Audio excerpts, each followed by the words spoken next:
It's Ryan, and welcome to episode 6 of the Ryan Ingraham Show.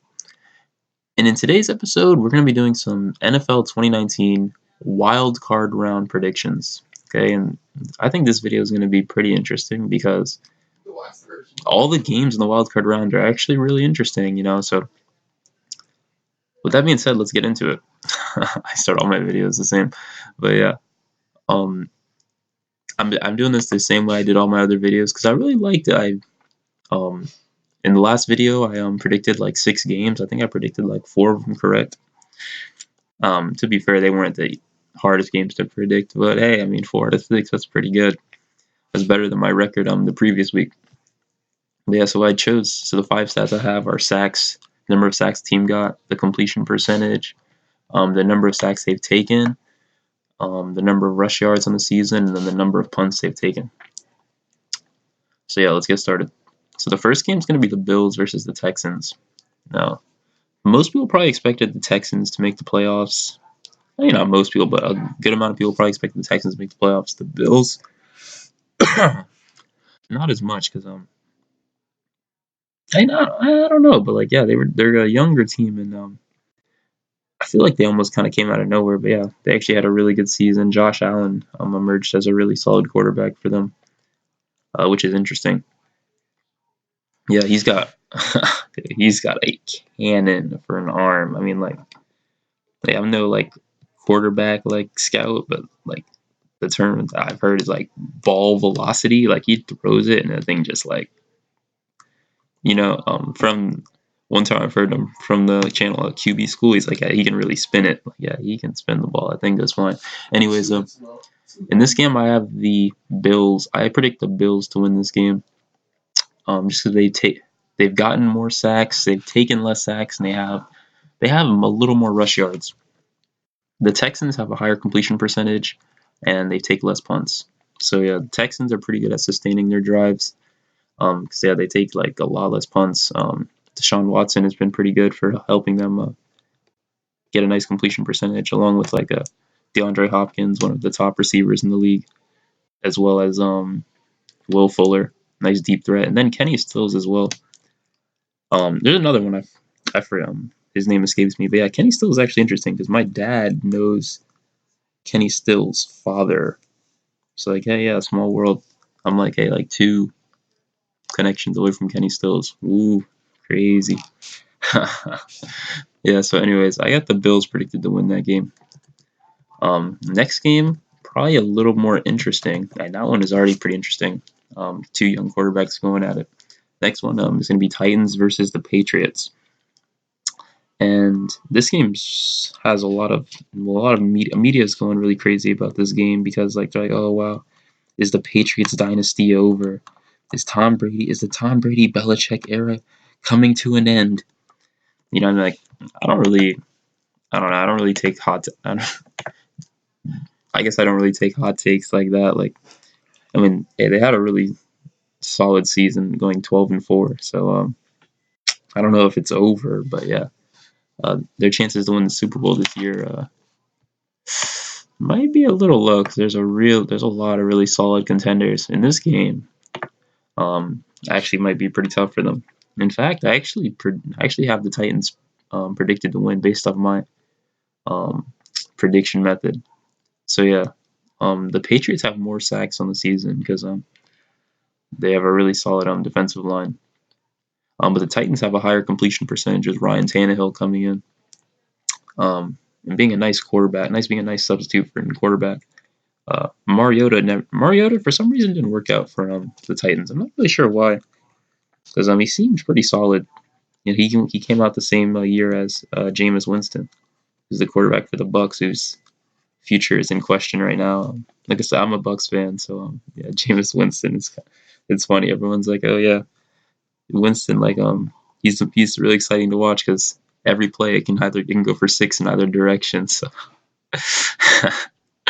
yeah, those 2 quarterbacks they've kind of had some struggles. But yeah, anyways, Ryan Tannehill's been really solid for the Titans.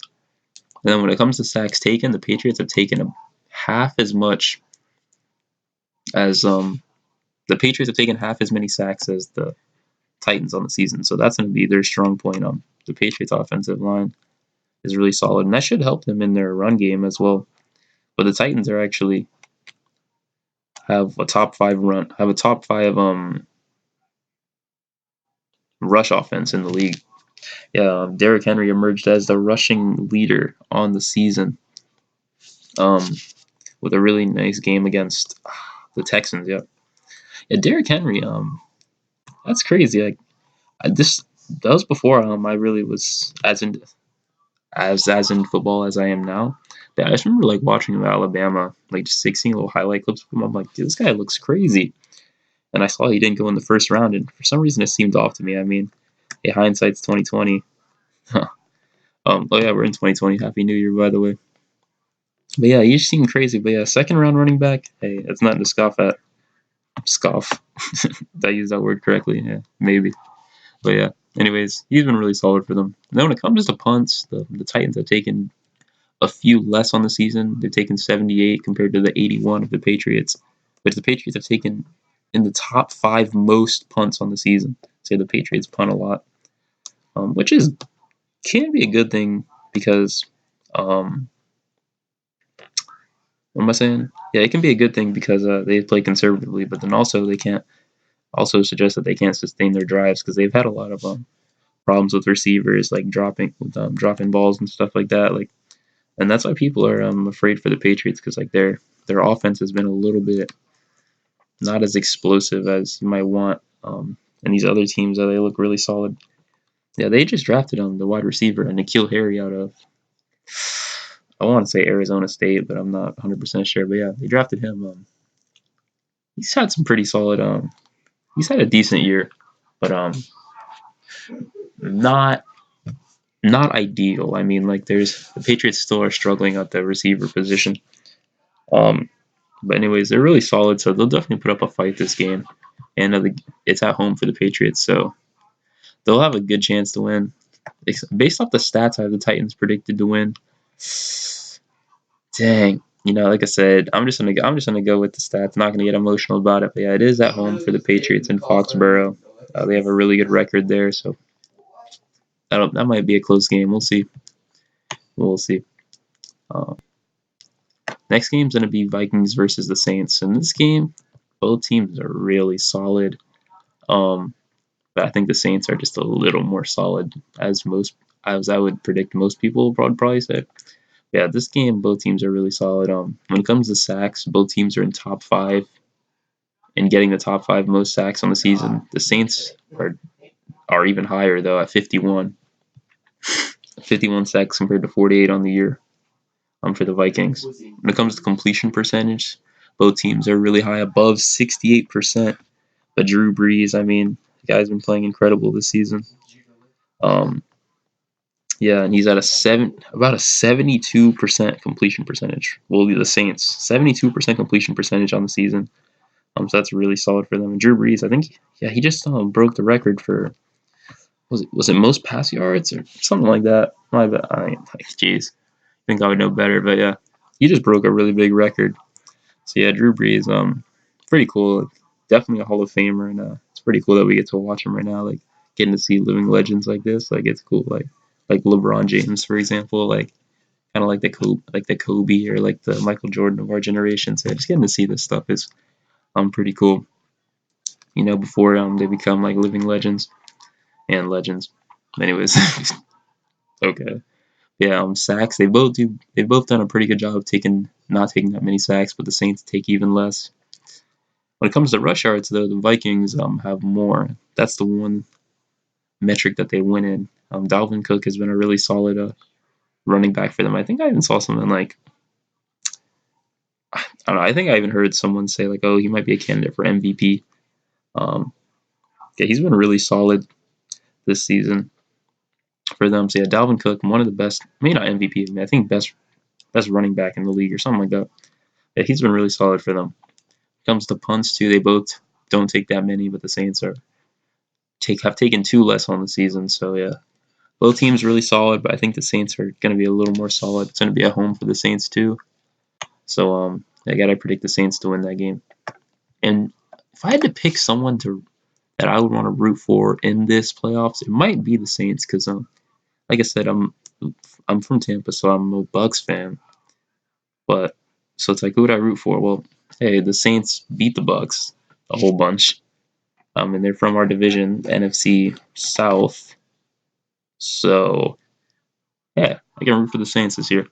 And yeah, they almost got like if they would have gotten into the Super Bowl last year, and if they would have beat the Rams in the NFC Championship, they probably could have put up a pretty good shot against the Patriots, and they may even could have won it based off but that pass interference call or a lack thereof of a call kind of screwed them. Yeah, and that like created the whole like coaches challenge thing. But yeah, we'll see. Just yeah, I'll root for the Saints in this Super Bowl and in this playoffs. Hopefully they can do well. Next game is going to be the Seahawks versus the Eagles. Pretty interesting matchup. Two teams. The Eagles. Everyone's saying the Eagles are like super injured right now. They're like, yeah, we made it to the playoffs, but it's like at what cost? The Seahawks though are an interesting team as well. They got Russell Wilson. I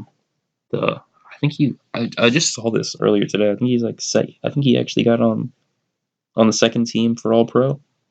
So let's just see. Russell Wilson, he was like second in MVP. So he's like the second best MVP candidate. Yeah, so Russell Wilson's been really solid this season. He's had a pretty good completion percentage. Doesn't throw a lot of picks. Pretty safe with the ball. He can run too. So he's really solid. But I got the Eagles actually predicted to win this game. So the Seahawks, and one reason why is the Seahawks are not. They don't get a lot of sacks. Like they're actually in the playoffs, but they have the top. Like they've gotten they're near the bottom of the league when it comes to getting sacks. They've only gotten 28 on the season compared to the 43 for the Eagles. So the Eagles win in that category by a lot. Russell Wilson does scramble. He's really good at scrambling and extending plays. So we'll see how that works. But yeah, their defense, their defensive line can be an issue for them. I mean, they got Jadeveon Clowney. They're really solid edge rusher. But hey, I mean, their numbers doesn't really suggest that he's helped out as much as they might have hoped. Next is going to be completion percentage. The Seahawks are better. When it comes to sacks taken, the Eagles have taken less. And yeah, like I said, the Russell Wilson, he kind of decided to run for his life, So yeah, it just kind of shows just how good he is. That he can still be an MVP candidate even though he's taken a good amount of sacks on the season. One reason why is because they have a really good run game, and so yeah, the Seahawks are a better rushing team than the Eagles. They have Chris Carson, and they also had Rashad Penny, the running back out of San Diego State. And Chris Carson was like a 7th round running back, I think. Like that's crazy. Like you can get your number one running back or one of your best running backs. You can get in the 7th round. It's like, why would I? It's almost like why would I draft a running back highly? But some of these top tier running back talents, they turn out pretty good. Like Ezekiel Elliott, for example, or Todd Gurley. They can be really nice pieces to a team.